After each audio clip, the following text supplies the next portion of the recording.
నిడిముక్కల శ్రీ అష్టలక్ష్మి గోశాల ప్రాంగణంలో ప్రతి నెల జరిగే వేదపారాయణం మరి కాసేపట్లో ప్రారంభమవుతుంది. మరి భక్తులందరికీ ఆ పరమశివుడు శ్రీ శ్రీ శ్రీ జగద్గురు శంకరాచార్య యొక్క ఆశీస్సులు తెలియజేస్తూ ప్రతి నెల ఒకరోజు అష్టలక్ష్మి గోశాల ప్రాంగణంలో శంకరమఠం భవనం గృహప్రవేశం ప్రారంభించిన దగ్గర నుంచి కూడా ప్రతి నెల ఒకసారి వేదపారాయణం జరుగుతుంది. మరి కాసేపట్లో మరి గోశాల ప్రాంగణంలో వేదపారాయణం ప్రారంభమవుతుంది. భక్తులందరికీ మరి జగద్గురువుల ఆశీస్సులు అలాగే గోమాత ఆశీస్సులు తెలియజేస్తున్నాము.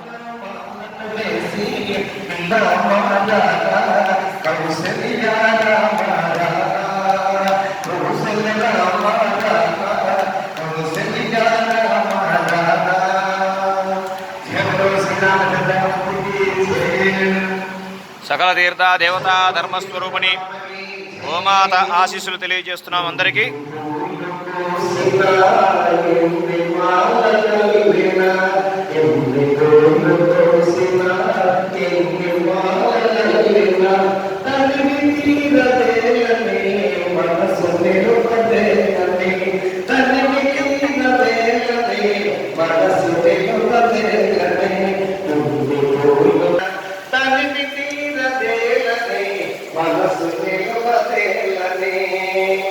ఆలయాన భక్తితో అర్చనలే చేసిన ఆలయాన భక్తితో అర్చనలే చేసిన ఆరాధనలేనై మాధవుడను నీవై ఆరాధనలేనై మాధవ